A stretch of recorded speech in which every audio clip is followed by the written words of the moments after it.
बात शुरू हुई इस अंदाज में हुई कि वो तो ये चाहते हैं कि जिस तरह वो खुद काफिर है इसी तरह तुम भी काफिर हो जाओ। कौन चाहते हैं? मुनाफिक चाहते हैं।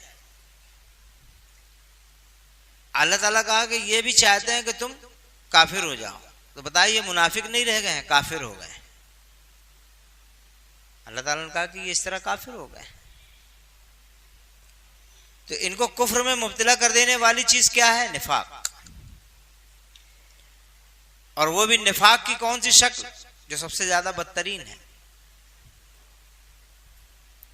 कि इस्लाम किसी जगह पर मुकम्मल तौर पर कायम हो और वहां से ऐलान भी हो और उसके बाद लोग उस मकाम पर नहीं गए तो उन्हें अल्लाह तबारक व तआला ने कहा कि ये बदतरीन खलाइक हैं, ये उसी तरफ पलट गए। अब हमने उसमें आपको ये बात समझाई थी कि उनकी जहालत का ये आलम है कि लोगों को बुलंदी पर जाता हुआ देखकर वो खुद बुलंद होना नहीं चाहते। वो बाअखलाक लोगों को देखकर खुद बाअखलाक होना नहीं चाहते। वो नेकवर लोगों को देखकर खुद नेकवर बनना नहीं चाहते, बल्कि जिस पस्ती में वो पड़े हुए हैं उन बुलंद लोगों को भी उसी पस्ती में खींच लेना चाहते, वहां गिराना चाहते हैं, लाना चाहते हैं। इसलिए अल्लाह तबारक व तआला ने उनके दिल के अंदर छुपी हुई बातों को वाज़ेह किया और ये बताया कि वो तो चाहते हैं कि जिस तरह उन्होंने कुफ्र की रविश अख्तियार की है तुम भी उसी तरह कुफ्र अख्तियार करो ताकि वो यकसां हो जाएं, यानी तुम्हारे जैसे हो जाएं और तुम उनके जैसे हो जाओ। अब आप अंदाजा लगाओ कि उस वक्त जिनसे ये बात कही जा रही है वो मदीने के लोग हैं, मुखलिसीन मुसलमान हैं, और दूसरे कबीलों में रहने वाले मुसलमानों के मुतालिक ये बात कही जा रही कि वो जो मुसलमान दूसरे कबीलों में हैं वो ये चाहते हैं कि तुम्हें उस पस्ती में उतार लाए। अब मदीने के अंदर ईमान लाने वाले कौन लोग हैं? अभी ताजा ताजा तो उनका ईमान है, बहुत पुराना ईमान नहीं है। 13 साल उन्होंने अभी सिर्फ इस्लाम के दायरे के अंदर गुजारे हैं और 13 साल में भी 10 साल वो मक्के के अंदर ही थे और ये 10 साल उनके लिए हर लम्हा हर रोज की एक नई कयामत थी। हर रोज उनके ऊपर एक नया जुल्म।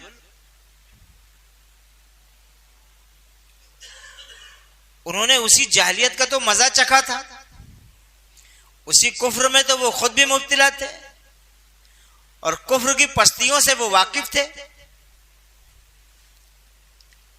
अब वो इस्लाम कबूल कर लिए थे और मदीने में आ गए थे, उसकी बुलंदियों से भी वो वाकिफ हो चुके थे। इस्लाम ने वो राज उन्हें समझा दिया था कि अगर तुम इस पाकबाज तरीके के ऊपर गामजन रहते हो तो तुम खुद भी पाक हो जाओगे। ये बात उन्हें समझ में आ चुकी थी और वो ये बात समझ चुके थे कि दुनिया से लेकर आखिरत तक इसी दीन के अंदर कामयाबी है और उस पस्ती के गढ़े से हम लोग निकलकर इस बुलंद और बाला मकाम के ऊपर आए हैं, वरना वहां पर हम कितने जलील थे और वाकई बहुत जलील थे। वहां उन्होंने कुफ्र में रहते हुए दरख्तों की परस्तिश की थी, छोटे छोटे मामूली मामूली बुतों की परस्तिश की थी, अपने आबा व अजदाद की तस्वीरों की परस्तिश की थी। खुद हजरत इब्राहिम अलैहिस्सलाम और हजरत ईसा अलैहिस्सलाम की तस्वीर वहां मौजूद थी, उसकी इबादत की थी। वो मुर्दार खाने वाले लोग थे, बुतों पर कुर्बानियां किया करते थे, उन्हीं पे चढ़ावे चढ़ाते थे। कौन सी ऐसी पस्ती और जिल्लत थी जो उन्हें कुफ्र में रहते हुए मालूम न थी, उसका मजा वो ना चखे, मालूम थी। अब मदीने में आकर के जब वो इस्लाम देख चुके थे, अब इस्लाम के बाद निफाक का जब मामला आया तो उनके अंदर जो दो गिरोह हो गया था, एक कह रहा था कि इनके साथ पेंगे बढ़ाई जाए और इनको हम कैसे कत्ल करें, इनसे कैसे लड़ें, और एक गिरोह कह रहा था कि नहीं लड़ना चाहिए, इनके साथ वही मामला करना चाहिए जो कुफ्र के साथ। तो अल्लाह तबारक व तआला ने फैसला कर दिया। जब यकायक ये बात अल्लाह तबारक व तआला ने कही, ये आयत नाजिल हुई, आयत नंबर 89, तो लोगों के अंदर अपने आप नफरत पैदा हो गई। अल्लाह तबारक व तआला ने कहा उनसे कि वो जिनके मुतालिक तुम्हारे दरमियान दो फैसला हो गया है, दो तरह के ख्यालात पैदा हो गए हैं, वो तो चाहते हैं कि जिस तरह वो खुद काफिर है उसी तरह तुम भी काफिर हो जाओ, ताकि तुम और वो दोनों यकसा हो जाए, बराबर हो जाए। जैसे ही ये बात कही, अहले ईमान के अंदर अपने आप नफरत पैदा हो गई और अपने आप उन्हें वो बात समझ में आ गई कि अल्लाह तबारक व तआला ने जो बात कही यही हक है, और अहले ईमान का दूसरा गिरोह जो बात कह रहा था वही सही थी। अब वो दूसरा गिरोह क्या कह रहा था कि नहीं, इनसे लड़ना चाहिए। देखो मजाज है, जो मजाज होता है ना, ये सबका नहीं बनता इस्लामी, इसको बनाना पड़ता है। जो लोग हुजूर पाक सल्लल्लाहु अलैहि वसल्लम की सोहबत में शुरू से थे, उनका मजाज बन चुका था कि इस्लाम क्या चाहता है, इस्लाम कहां तक सोचता है, ईमान का मेयार क्या है, अल्लाह तबारक व तआला की वहदानियत क्या है, उसका मजाज बन चुका था। तो वो मजाज के मुताबिक सोच लेते थे फौरन कि अच्छा ये अमल है तो इसके नतीजे में ये होना चाहिए। लेकिन जो नए नए मुसलमान थे उनको नहीं समझ में आया, तो उन्होंने कहा कि ये तो कलमा पढ़ने वाले लोग हैं, ये सब भी हमारी ही तरह है, इनके साथ कैसे जंग हो सकती है। अल्लाह तबारक व तआला ने उस गिरोह की बात को सही कह दिया जो इस्लाम के मजाज से आसना थे। अल्लाह तबारक व तआला ने कहा कि इस्लाम उनके एहसासात और जज्बात और उनकी सतह और उनके समाज की तमाम तर चीज़ों को जिस तरह से बदल दिया है, इसी बदलाव के साथ तुम जिंदगी गुजारो। ईमान लाने के बाद कुफ्र की तरफ पलट जाने का अब कौन सा मौका है, और ये बात उन्हें समझ में आ गई। तो अल्लाह तबारक व तआला ने ये जो बात कही कि वो तो चाहते हैं कि जिस तरह वो खुद काफिर हैं उसी तरह तुम भी हो जाओ, ताकि तुम और सब यकसा हो जाएं। अब ये बात कहने की जरूरत नहीं है कि ऐसे लोग आज भी पाए जाते हैं, हमारे अंदर पाए जाते हैं। हर वो शख्स जो रिजवी खसलत का है, वो चाहते हैं कि उसी खसलत के बहुत सारे मुसलमान हो जाए, ताकि उनको हमनवा हो जाए, मिले और उनके जैसे मुसलमान मिले। और उस खसलतों के बहुत सारे लोग हैं जिनके चेहरे कभी आया भी हो जाते हैं, छुपे हुए भी हैं, कौम के अंदर है। ये सारी की सारी चीजें याद रखने और पहचान लेने की है जो आपके सामने रखी जा रही है। आप इन्हें याद भी रखो, इन्हें पहचानो भी। इन आयतों पर अमल इसी अंदाज में हो सकता है कि आप पहचाने रहें और आपको याद रहे ये चीजें, तभी अमल हो पाएगा। और नहीं तो आपको एहसास भी नहीं होगा कि हम किस वक्त पलट गए हैं और हमारा हाल उनके हाल के मुताबिक हो गया है, आप समझ नहीं पाएंगे। पूरी उम्मत का जुड़ाव कुरान से आज नहीं है। उम्मत कुरान से बहुत दूर हो गई और कुरान के अलावा दुनिया के अंदर कोई किताब ऐसी नहीं है जो नजरियाती तौर से तुम्हें ये चीजें बताती हो। ईमान की हकीकत, उस पर मुस्तमा होना, उस पर जमे रहना, फिर उस नजरियात को बढ़ाना, फैलाना, आम इंसानों तक ले जाना और ये अमल करते वक्त जो मुसीबत आए उसको अंगेज करना, यहां तक कि मामला जान पर बन आए तो खुशी खुशी कुर्बान हो जाना।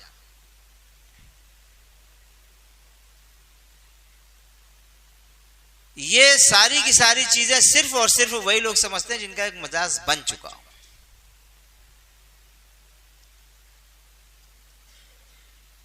इसलिए कुरान से हमारा जुड़ाव जितना ज्यादा गहरा होगा, जितना ज्यादा हम चिमटेंगे, उतनी ज्यादा चीजें इस तरह की आया हो जाएंगी। कुरान खोल खोल कर हमें पहचान कराता है एक एक चीज की। अब अगर आपको अल्लाह तबारक व तआला से किस तरह रब्त हो, उसके बंदों से कैसा रब्त हो,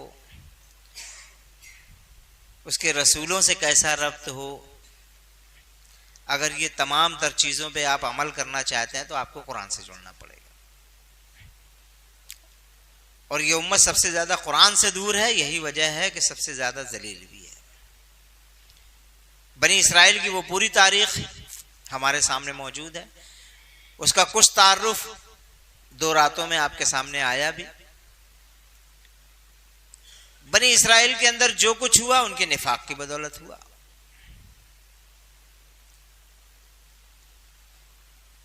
और आज हमारे यहां पर भी जो कुछ तबाही है वो इसी निफाक की बदौलत है। अब इसकी अगली आयत जो है जिसमें फरमाया गया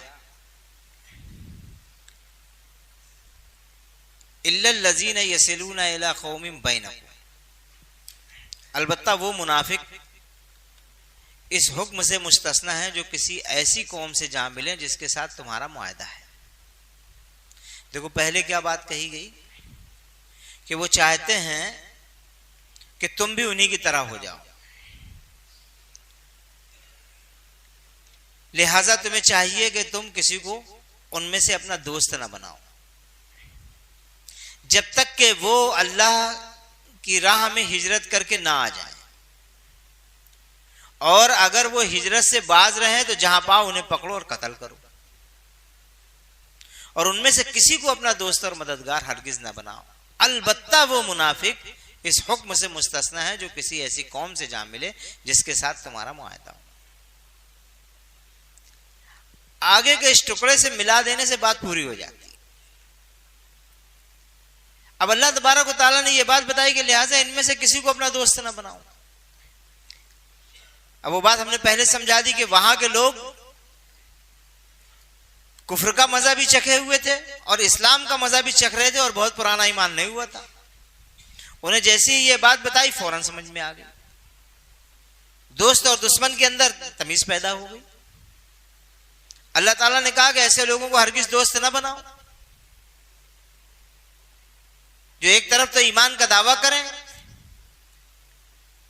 और दूसरी तरफ मामूली मामूली मुफाद के लिए, मामूली मामूली फायदे के लिए वो वहीं के वहीं रहे आए जहां से उन्हें निकलने का हुक्म दिया जा रहा है। अल्लाह तबारक व तआला ने साफ अल्फाज में ये बात कही कि उनमें से किसी को अपना दोस्त ना बनाओ जब तक कि वो हिजरत करके दारुल इस्लाम में ना आ जाए। उस वक्त तक कोई चीज नहीं चलेगी। आगे अभी बात आएगी अगर वक्त रहेगा, जब फरिश्ते इनकी रूह कब्ज करेंगे ऐसे लोगों की जिन्हें मौका था कि वो चले आए, छोड़ दें, दारुल इस्लाम में आ जाए, अपना राब्ता इस्लाम और इस्लाम परस्तों से जोड़ लें, लेकिन उन्होंने ऐसा नहीं किया, वहीं के वहीं रहे। तो अल्लाह ताला ने कहा कि जब इनकी मौत आएगी, जब फरिश्ते आएंगे तो इनसे कहेंगे कि ये तुम किस हाल में थे।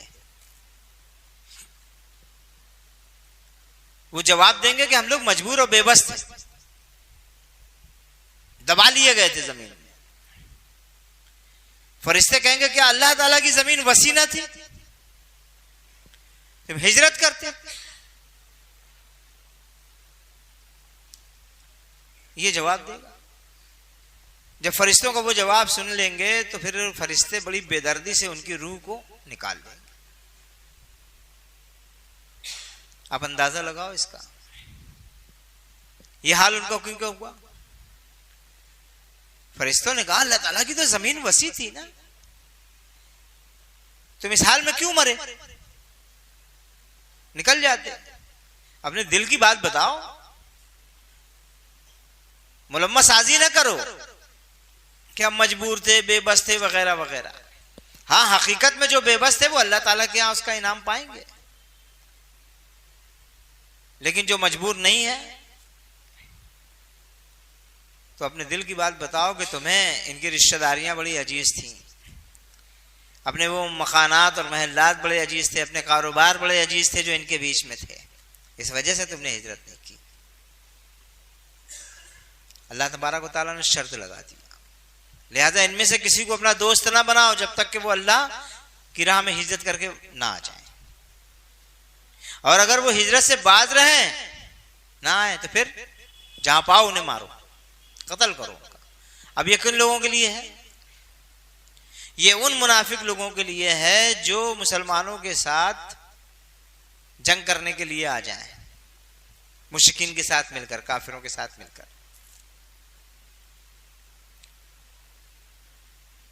और ताल्लुक भी एक तरफ वो मुसलमानों से बताते रहे, उनके लिए अल्लाह तबारक व तआला ने ये अल्फाज कहे। फिर ऐसे लोगों पर कोई रहम नहीं होगा। ये बात उनके कुफ्र को आया कर देने के लिए काफी है कि वो उनके साथ मिलकर हमसे लड़ने आ जाए। हुजूर ने ये बात साफ साफ बयान कर दी। अब सहाबा इकराम के सामने सारी चीजें क्लियर हो गई, उन्हें यह बात समझ में आ गई कि उम्मत अकीदे और निजाम की बुनियाद पर कायम होती है, रिश्तेदारियां और खानदानी और कबीले के मामले से नहीं कायम होती हैं। कबीलों की बुनियाद पर, रिश्तेदारियों की बुनियाद पर, बिरादरियों की बुनियाद पर उम्मतें वजूद में नहीं आती हैं,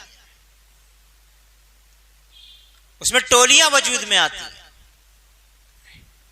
और तुम्हें तो उम्मत बनाया गया, और उम्मत उस एक बुनियाद पर कायम होगी कि इस कायनात का खालिक और मालिक अल्लाह है, मोहम्मद सल्लल्लाहु अलैहि वसल्लम अल्लाह के रसूल हैं, ये किताब अल्लाह की किताब है, और इस किताब के अंदर निज़ाम हयात मौजूद है, और इसी निज़ाम हयात पर आपकी अपनी जिंदगी गुजरना चाहिए। अब ये नजरिया तमाम मुसलमानों का हो तो ये एक उम्मत है, उम्मत वाहिदा। अब अगर ये किसी एक मुल्क में हो तो उस पूरे मुल्क के मुसलमान एक जिस्म की मानिंद है, उम्मत वाहिदा। यह नजरिया अगर पूरी दुनिया में हो तो पूरी दुनिया का मुसलमान एक जिस्म के मानिंद है, उम्मत वाहिदा। ये अरबों खरबों मुसलमान एक हो जाएगा, एक है वो, एक समझा जाएगा। यही तो बात थी उम्मत वाहिदा को, ऐसी तो हुजूर ने समझाया।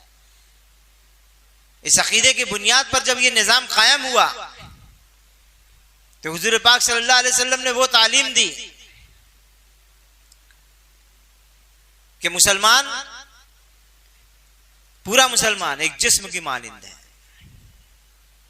जैसे जिस्म के अगर पांव में या किसी मकाम पर कोई तकलीफ पहुंच जाए, कोई कांटा चुभ जाए, तो पूरा जिस्म बुखार में तपता है, उसके दर्द को महसूस करता है। तमाम मुसलमान इसी जिस्म के मानिंद हैं।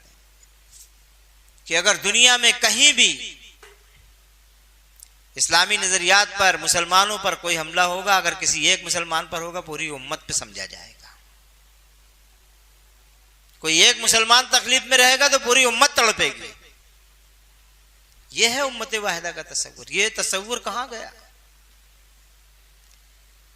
ये तसव्वुर आज कहां है? हमारे यहां तो उम्मत का तसव्वुर ही खत्म हो गया। उम्मत का कोई नाम नहीं लेता। हमें फिक्र अपनी जमातों की है, अपने फिरकों की है। कोई ये नहीं कहता कि इस्लाम जो है इस जमीन से मिटता जा रहा है, कम होता जा रहा है, इस पे हमला करने वाले दुश्मनान बढ़ते जा रहे हैं। ये नहीं कहता। उसको बेचारों को फिक्र लाहक है तो किस बात की? यार हमारी जमात नहीं बढ़ रही है,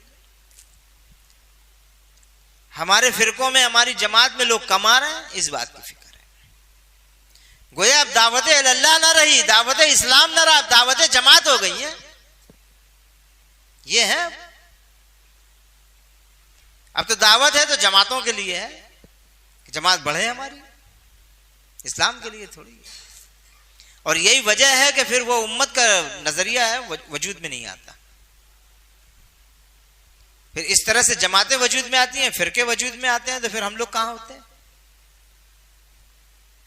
हम लोग कहां होते हैं? हम लोग सब जगह होते हैं और सब किस्म के हो जाते हैं, मुसलमान नहीं होते हैं।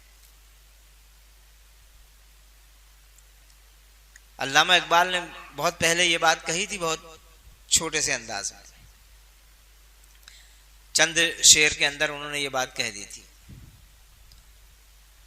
मुनफात एक है इस कौम के नुकसान भी एक ही सबका नबी दीन भी ईमान भी एक, हरम पाक भी अल्लाह भी कुरान भी एक, क्या बड़ी बात थी होते जो मुसलमान भी एक।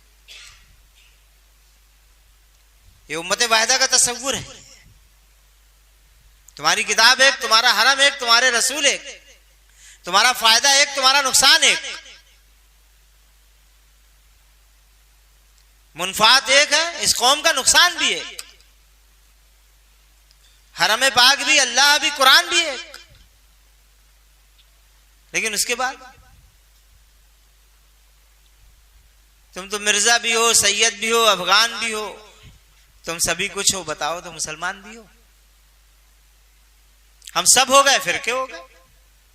मुसलमान होते उम्मत हो जाते। तो अल्लाह तबारक व तआला ने इस उम्मत के अकीदे और निजाम की बुनियाद पर जो उम्मत को बर्पा किया, उम्मत वाहिदा, उसको एक सोच दी। और वो सोच क्या है? वो सोच ये है कि देखो, अगर वो हिजरत से बाज रहे तो फिर तुम उन्हें कत्ल करो और उनमें से किसी को अपना दोस्त और मददगार हरगिज ना बनाओ। बाकी इनके अलावा जो कुछ है वो उम्मत है। अब ये बात जब सहाबा इकराम को समझ में आ गई तो उम्मत वाहिदा बच गई, फिरके खत्म। हमारे यहां उम्मत वाहिदा खत्म हो गई, फिरकों का इजाद हो गया। ये बड़ा बात है। आगे फरमाया गया, अलबत्ता वो मुनाफिक इस हुक्म से मुस्तस्ना है जो किसी ऐसी कौम से जा मिले जिसके साथ तुम्हारा मुआहदा है। अब वो मुनाफिक जो हमारे हत्थे चढ़ने वाला था लेकिन भाग खड़ा हुआ, अब वो किसी ऐसी कौम से जा मिला जिसका इस्लामी रियासत से मुआहदा हो। तो अब ये अच्छी बात नहीं है कि जिस कौम से मुआहदा है उसके अंदर जाकर के तुम उसका पीछा करो या उसे कत्ल करो। ये बात मुनाफिक की हुर्मत के लिए नहीं है, मुआहदे की हुर्मत के लिए है। वो रियासत चाहे काफिरों की रही हो, ईसाइयों की रही हो, यहूदियों की रही हो, दुनिया में किसी की भी रही हो, लेकिन अगर उससे मुस्लिम रियासत का मुआहदा है तो उस मुआहदे की बड़ी अहमियत है। उस अहद व पैमान को नहीं खत्म किया जा सकता। हाँ, मुनाफिक को छोड़ा जा सकता है। तो मुनाफिक जो बच रहा है वो किसकी वजह से? उस अहद व पैमान की वजह से, उस मुआहदे की वजह से, ना कि इस वजह से कि ये मुसलमान है। तो अल्लाह तबारक व तआला ने कहा कि अगर वो किसी ऐसी कौम के साथ जा मिले जिससे तुम्हारा मुआहदा है तो फिर वो इससे मुस्तस्ना है, वो इससे अलग है। इसी तरह वो मुनाफिक भी मुस्तस्ना है जो तुम्हारे पास आते हैं और लड़ाई से दिल बर्दाश्ता है। यानी अब ऐसा मुसलमान जो रहता तो है वो मुश्रिकों के दरमियान, वो हिजरत नहीं कर सकता, किसी वजह से वहीं फंसा है, वहीं कबीलों में है, हरम में फंस गया है, मक्के के अंदर फंसा हुआ है, लेकिन वो खामोशी से आकर मदीना लोगों को बता देता कि देखो हमारी हकीकी मजबूरी है और ये है, लेकिन हम उनके साथ तुमसे भी मुकाबला नहीं करेंगे और न तुम्हारे साथ उनका मुकाबला करेंगे। तो अल्लाह तबारक व तआला ने कहा कि नहीं, इनके हाल पर छोड़ दो, ये उनसे मुस्तस्ना है, अलग है, ये तुम्हें नुकसान नहीं पहुंचाना चाहते, तुम भी इनको नुकसान ना पहुंचाओ। हालांकि अल्लाह तबारक व तआला उनके दिल को मोड़ दिया है, इसलिए ऐसा हुआ। अब अगर ना मोड़ता तो वो चाहते तो काफिरों के साथ मिलकर तुम्हारे साथ जंग लड़ते, उनकी ताकत को बढ़ा देते, लेकिन ऐसा नहीं किया। इसलिए अल्लाह तबारक व तआला ने कहा कि यह मुस्तस्ना है, इससे अलग है। फिर फरमाया लिहाजा अगर वो किनारा कश हो जाएं और लड़ने से बाज रहें और तुम्हारी तरफ सुलह वास्ती का हाथ बढ़ाएं तो अल्लाह ने तुम्हारे लिए उन पर दस्त दराजी का कोई रास्ता नहीं रखा है, कोई सबील नहीं रखी है। कब? जब वो सुलह और आस्ती का हाथ बढ़ाएं और ये वादा करें तो अल्लाह तबारक व तआला ने मना फरमा दिया कि तुम उनके साथ दस्त दराजी नहीं कर सकते। अब आप पूरे मदीने की रियासत के अंदर आखिरी दम तक ये देखोगे कि इस बात पर मुसलमान गामजन रहे, अमल करते रहे, कभी कोई हुक्म आदुली नहीं हुई। यहां तक कि जिनसे मुआहदा था वहां पर बड़े बड़े कट्टर दुश्मन चले गए, उन्हें छोड़ दिया गया, और बड़े से बड़े दुश्मनान जब दोस्ती का हाथ बढ़ाए तो उनका हाथ पकड़ लिया गया। गोया ये बात साबित की गई कि इस्लाम अमन का मजहब है, इस्लाम हर हाल में सुकून चाहता है, लेकिन अगर कोई उसके मुकाबले पर आता है तो फिर वो उससे पीछे भी नहीं हटता। अगर तुम लड़ना चाहोगे तो लड़ा जाएगा, लेकिन तुम सुलह और आस्ती के साथ रहोगे तो फिर सुलह आस्ती, जबरिया कोई जंग नहीं थोपी जाएगी। और यह सिर्फ इस्लाम का कायदा नहीं है बल्कि दुनिया के तमाम मज़ाहिब का कायदा है। अब इसके अंदर जो जितनी ईमानदारी बरतेगा अल्लाह तबारक व तआला के यहां पर वो उतना अजर पाएगा। इसमें धोखेबाजी करने वाले ऐसे शख्स भी आ जाते हैं सामने, और ऐसे मौके भी मुसलमानों के सामने आए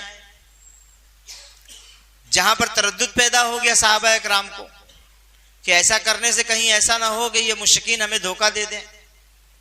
अल्लाह तबारक व तआला ने कहा नहीं, तुम अपने अहद व पैमान पर डटे रहो, बाकी मामला अल्लाह के हवाले कर दो।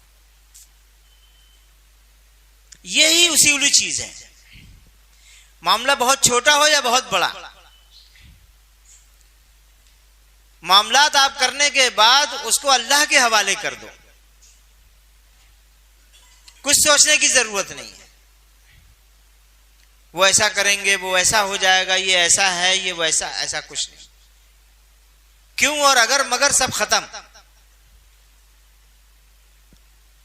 असल चीज यह है कि जो मामला सामने है वो मामलात करो और फिर अल्लाह पर तवक्कल करो, क्योंकि मामलात के अंदर हकीकी रूह डालने वाला अल्लाह है, कामयाबी से हमकनार करने वाला अल्लाह है। फैसले अल्लाह तबारक व तआला के यहां से सरजद होते हैं।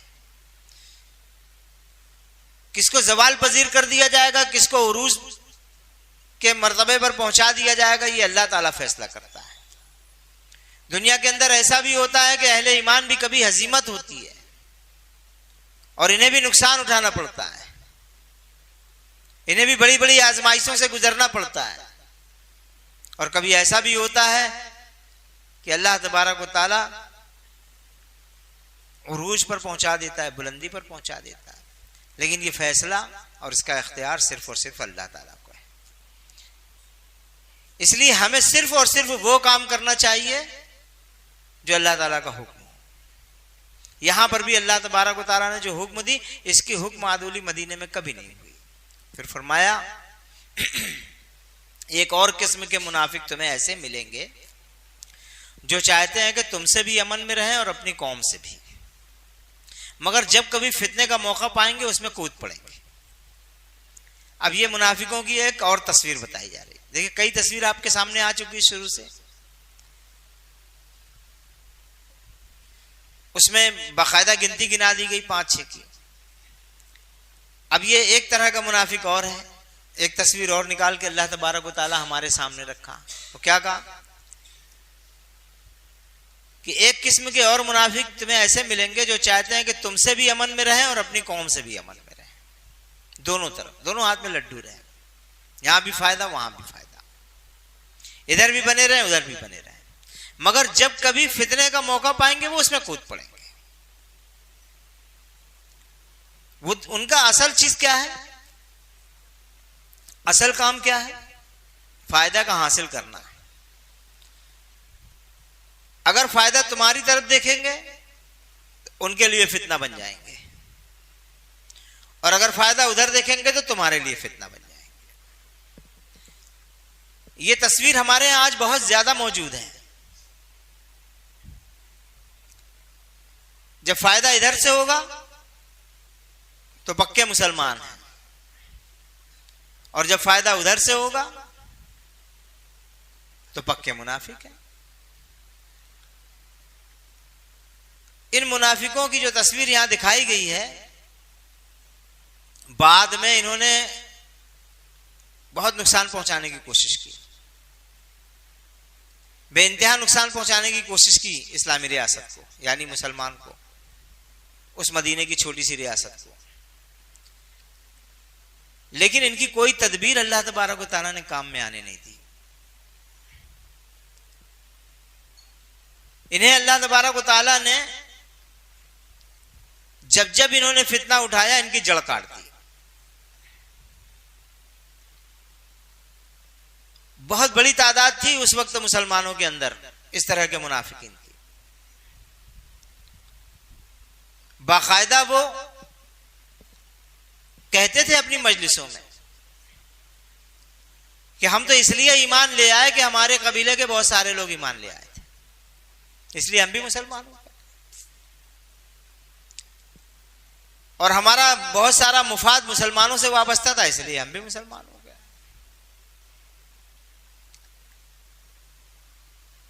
लेकिन हम यहां पर भी बने रहे, इनसे भी हमारी पेंगे बढ़ती रहीं, इनके साथ भी हमारे मामलात होते रहे,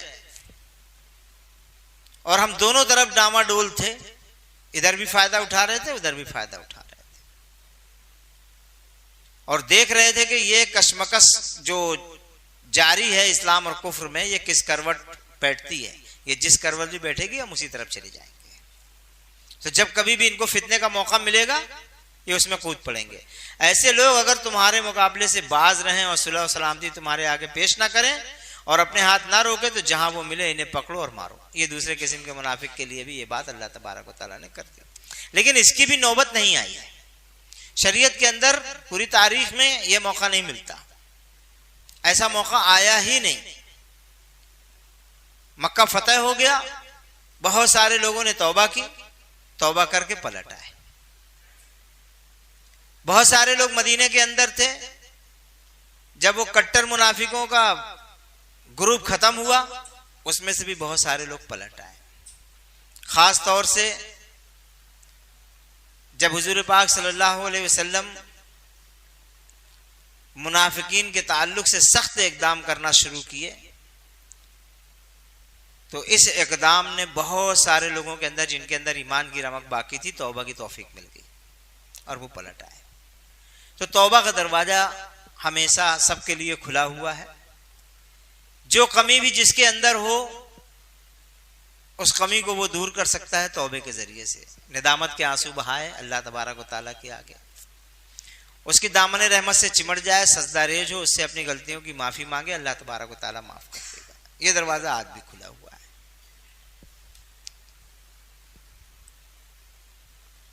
किसी मोमिन का ये काम नहीं है कि दूसरे मोमिन को कत्ल करे, इल्ला ये कि उससे चूक हो जाए। अब यहां पर आयत नंबर 92 में ये बात कही जा रही है कि किसी मोमिन का ये काम नहीं है कि दूसरे मोमिन को कत्ल करे, इल्ला ये कि उससे चूक हो जाए। अब ये मामला इस तरह से आप समझें कि उस वक्त जो आबादियां थीं, कबीलों में बहुत सारे मुसलमान थे, अरब के अंदर भी बहुत सारे मुसलमान थे जो फैले हुए थे अलग अलग कबीलों में, और जंग व जदाल का मामला था। अब जब इस हालत में अगर जंग हो जाती थी तो उसमें चूक हो जाती थी कि कोई मुसलमान किसी मुसलमान के हाथ से कत्ल हो जाए। तो अल्लाह तबारक व तआला ने उस मामले में भी रहनुमाई फरमा दी है। किसी मोमिन का यह काम नहीं है कि दूसरे मोमिन को कत्ल करे, इल्ला यह कि उससे चूक हो जाए। कोई मोमिन अगर जानबूझ के ये काम करे तो उसकी तो कतई माफी नहीं। हुजूर की तालीम में ये बात मौजूद है कि अगर कोई मुसलमान किसी मुसलमान को सिर्फ इस गरज से असलहा दिखाए कि मैं तेरी जान ले लूंगा, तो हुजूर पाक सल्लल्लाहु अलैहि वसल्लम ने इरशाद फरमाया कि ये हम में से नहीं। लेकिन अगर चूक हो जाए, ऐसा मामला हो जाए कि मालूम ही ना पड़े, चूक हो जाए,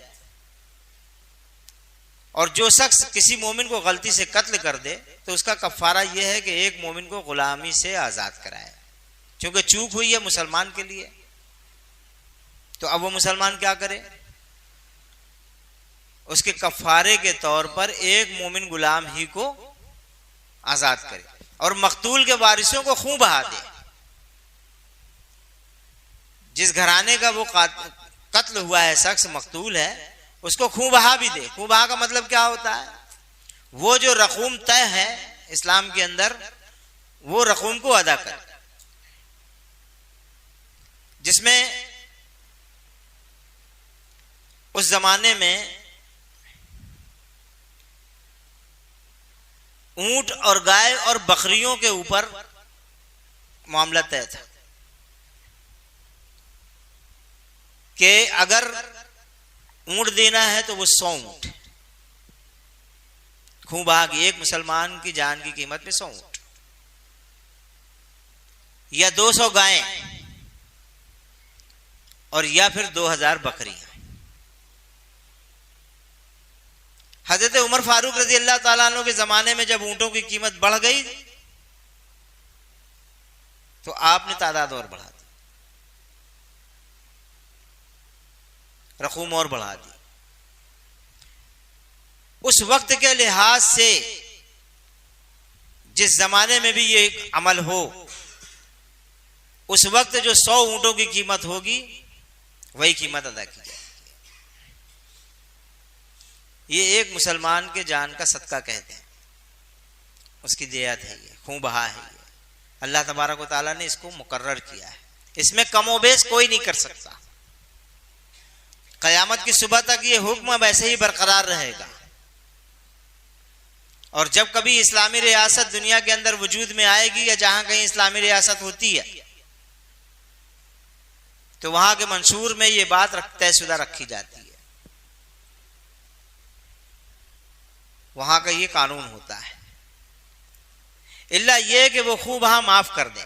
लेकिन अगर वो मुसलमान मकतूल किसी ऐसी कौम से था जिससे तुम्हारी दुश्मनी हो तो उसका कफारा एक मोमिन गुलाम आजाद करना है।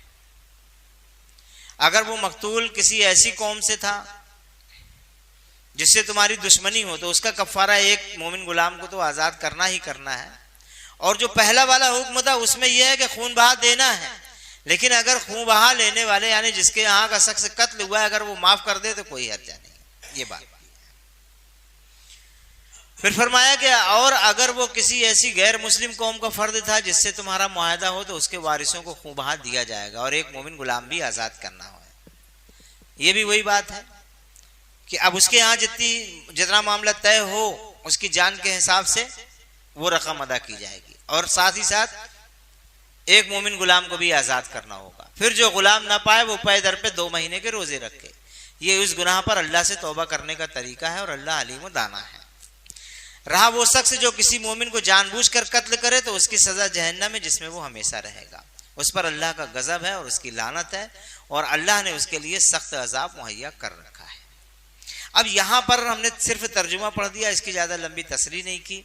उसकी वजह यह है कि जो बात पहले मुनाफिकीन के ताल्लुक से आई थी, ये बात उससे बिल्कुल हट के थी और अभी हम लोग जिस माहौल में ज़िंदगी गुजार रहे हैं वो इसके ताल्लुक भी नहीं रखता है, इसलिए इसकी ज़्यादा तसरीह जो है ज़रूरी भी नहीं है। हाँ, इसके बाद वाली आयत में जो बात कही गई है वो तसरीह तलब बात है, जो 2-4-5 मिनट के अंदर आपके सामने रखेंगे ताकि वो बात जो शुरू में कही गई थी वो यहां से आकर मिल जाए। फरमाया गया कि ऐ लोगों जो ईमान लाए हो, जब तुम अल्लाह की राह में जिहाद के लिए निकलो तो दोस्त और दुश्मन में तमीज करो, और जो तुम्हारी तरफ सलाम से तकदीम करे उसे फौरन न कह दो कि तुम मोमिन नहीं है।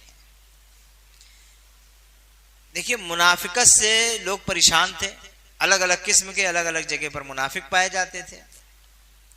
यहां पर अल्लाह तबारक व तआला अहले ईमान से खिताब करके कहा कि जब तुम जिहाद के लिए निकलो तो दोस्त और दुश्मन में तो पहले तमीज करो, पहले तो इस बात की जानकारी ले लो। अब होता यह था कि वहां पर बहुत सारे मुसलमान जो अलग अलग कबीलों में थे, इस तरह मुसलमान जब उनके सामने जंग के लिए आ जाएं और वो मजबूरन किसी काफिर कबीले के साथ में या उसके साथ में उनके लश्कर के साथ में आए हुए हैं तो सामना हो जाता। तो ऐसी हालत में सामने वाला मुसलमान सलाम करता था। सलाम का है, शाइर है, एक पहचान है। फौज के खुफिया अल्फाज जैसे होते हैं उसी तरह के ये खुफिया अल्फाज हैं। उस वक्त तो यही के लिए सलाम था, सलाम कह देते गोया पहचान हो जाते थे कि अच्छा तुम्हारे कौम से है। इसको बाद में आम किया गया। तो अल्लाह तबारक व तआला ने कहा कि अगर वो सलाम से तकदीम करे तो उसे फौरन ये ना कह दो कि तू मोमिन नहीं है, जान बचाने की गरज से जो इस तरह कह रहा। इस तरह के वाकयात जब हुजूर पाक सल्लल्लाहु अलैहि वसल्लम के सामने आए तो आपने कहा क्या तुमने उसे दिल चीर कर देखा था? इसलिए तुम्हें मामला ये करना चाहिए था कि तवक्कल अल्लाह पे करो।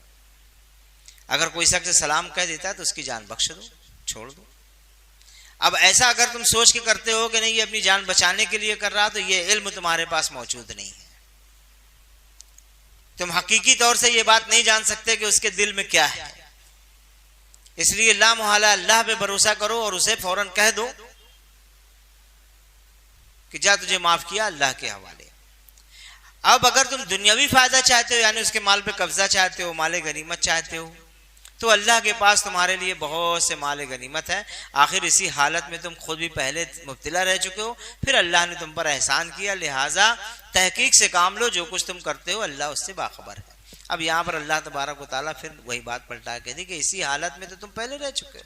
क्या तुम्हें माल चाहिए, माल गनीमत चाहिए? तो इस हालत में तो थे तुम, जब कुफ्र का मजा चख रहे थे, जब काफिर थे तो इसी हालत में तो थे। आपस में जंगो जदाल में मुब्तला थे, लूट मार में मुब्तला थे, मामूली बात पर लड़ जाया करते थे, एक दूसरे के माल पर कब्जा कर लेते थे। क्या यही चाहते हो? अगर ये चाहते थे तो इस हालत में तो तुम थे ना पहले। अल्लाह तबारक व तआला ने तुम पर एहसान किया, तुम्हें इस हालत से निकाल लाया, लिहाजा सोच समझ कर काम करो, तहकीक से काम करो। अब अगर उसी हालत की तरफ तुम पलटना चाहते हो तो जिहालत और इस्लाम में फर्क क्या रहेगा? तो जिहालत की सोच अलग और इस्लाम की सोच बिल्कुल अलग होना चाहिए। जिस तरह एक मुनाफिक की सोच है उस तरह एक मुसलमान की सोच, मुखलिस मुसलमान की सोच नहीं होना चाहिए। और इससे अल्लाह तबारक व तआला तुम्हें अलग करना चाहता है, तो इस मामले से भी अलग करना चाहता है कि अल्लाह तबारक व तआला चाहता यह है कि जो लोग अगर तुम्हारे सामने सलाम कर दें या ये कह दें कि मैं ईमान ले आया हूं, तो उसे कत्ल ना कर दो, और ये कहते हुए कि नहीं तू तो अपनी जान बचाने के लिए ऐसा कर रहा है, और उसके पेशे नजर क्या हो कि इसके माल पर कब्जा कर लिया जाए। तो अल्लाह तबारक व तआला ने कहा यही जहालत तो थी तुम्हारे अंदर पहले, तो इस जहालत से तुम निकल आए हो। तुम्हें चाहिए कि निफाक का ये सोचा भी तुम्हारे अंदर पैदा नहीं होना चाहिए। यहीं से तो फिर वो जड़ें फूटती हैं और यहीं से फलती हैं, और फिर यहीं से वो चीज़ पैदा होती है कि आदमी झूठ बोलना शुरू कर देता है कि जब उससे इस तरह की कोई गलती हो जाती है तो फिर वो अपने अमीर के सामने या अपने इमाम के सामने ये बात रखना शुरू कर देता है कि साहब ये नहीं, बात तो ये थी। और उसने सलाम नहीं किया था और ये किया था, और वो झूठ से इब्तिदा होती है। और पहले बात आ चुकी है, हमने बीच बीच में लोगों से जो पूछा था उसमें लोगों ने बाकायदा ये बात बताई ना, और यकीनन ये बात बिल्कुल सही है कि मुनाफिक क्या करता है, झूठ बोलता है। तो अल्लाह तबारक व तआला ने कहा कि ये इब्तिदा है, यहाँ से इब्तिदा होती है। निफाक का बीज जो पड़ता है दिल के अंदर वो यहीं से पड़ता है कि आदमी पहले किसी ना किसी मामले में झूठ बोलना शुरू करता है। फिर जब वो झूठ बोलना शुरू करता है तो बदनीयती पैदा हो जाती है। जब बदनीयती पैदा हो जाती है तो फिर क्या होता है, खयानत पैदा हो जाती है, और फिर उस झल्लाता है, और फिर उससे गाली गलोज और ये सारी चीजें हो जाती हैं। और फिर होते होते होते होते फिर यहाँ तक पहुँचता है कि इस्लाम के लिए उसको जर्रा बराबर कुर्बानी देने में भी आर होती है, यहाँ तक कि उसका ईमान निकल जाता है, नाड़ा जैसे यहाँ से जाता है उधर से निकल जाता है। ये कैफियत है। तो इस तरह से अल्लाह तबारक व तआला ने उस आयतों से इस आयत का रब्त मिला दिया। इसीलिए बीच की हमने बहुत सारी आयतों को छोड़कर इस आयत को पकड़ ली, इस पर तसरीह भी कर दी और वक्त मुकम्मल हो चुका है। लिहाजा आपके सामने जो बातें अभी तक रखी गई उसका लुब्बे लुबाब यह है कि आपको इन तमाम बातों पर अमल करना है।